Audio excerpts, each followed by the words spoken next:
एक स्थान पर 4 ब्राह्मण रहते थे।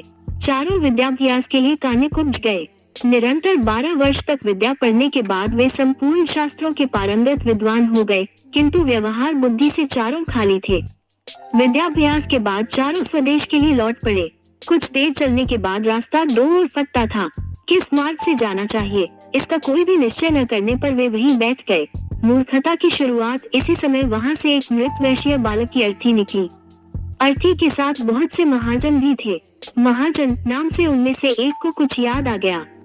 उसने पुस्तक के पन्ने पलटकर देखा तो लिखा था, महाजनों यान गतः स पंथा, अर्थात जिस मार्ग से महाजन जाए वही मार्ग है।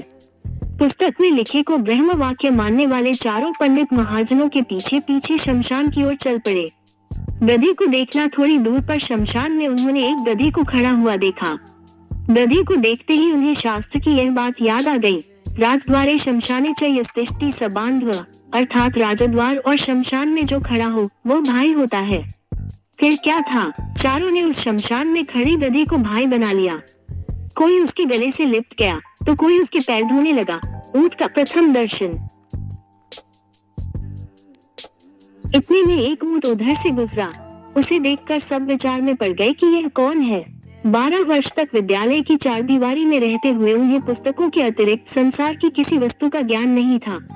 ऊंट को वेग से भागते हुए देखकर उनमें से एक को पुस्तक में लिखा यह वाक्य याद आ गया, धर्मस्य त्वरिता गतिः, अर्थात धर्म की गति में बड़ा वेग होता है। उन्हें निश्चय हो गया कि वेग से जाने वाली यह वस्तु अवश्य धर्म है। ऊंट और गधे का मिलन उसी समय उनमें से एक को याद आया, इष्ट धर्मेन योजयेत, अर्थात धर्म का संयोग इष्ट से करा दे। उनकी समझ में इष्ट बांधव था गधा और ऊंट या धर्म, दोनों का संयोग कराना उन्होंने शास्त्रोक्त मान लिया। बस खींच खाच कर उन्होंने ऊंट के गले में गधा बांध दिया। वो गधा एक धोबी का था। उसे पता लगा तो वो भागा हुआ आया। उसे अपनी ओर आता देखकर चारों शास्त्र पारंगत पंडित वहां से भाग खड़े हुए। पलाश का पत्ता थोड़ी दूर पर एक नदी थी। नदी में पलाश का एक पत्ता तैरता हुआ आ रहा था। इसे देखते ही उनमें से एक को याद आ गया, आगमिष्यति यत्पत्रम तदस्मास्तार्यष्यति, अर्थात जो पत्ता तैरता हुआ आएगा वही हमारा उद्धार करेगा। उद्धार की इच्छा से वो मूर्ख पंडित पत्ते पर लेट गया। पत्ता पानी में डूब गया तो वो भी डूबने लगा। केवल उसकी शिक्षा पानी से बाहर रह गई।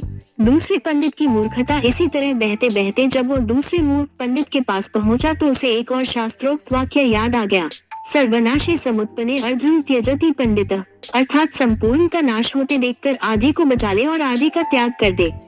ये याद आते ही उसने बहते हुए पूरे आदमी का आधा भाग बचाने के लिए उसकी शिखा पकड़कर गर्दन काट दी।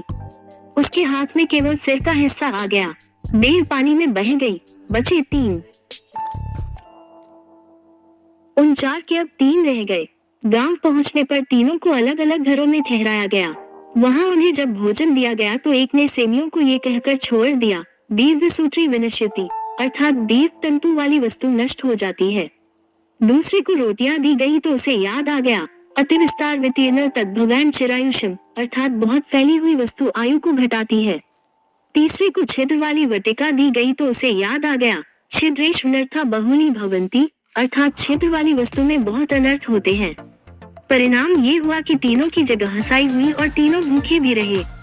कहानी की सीख, व्यवहार बुद्धि के बिना पंडित भी मूर्ख ही रहते हैं। ये कहानी अच्छी लगी तो लाइक और शेयर जरूर करें।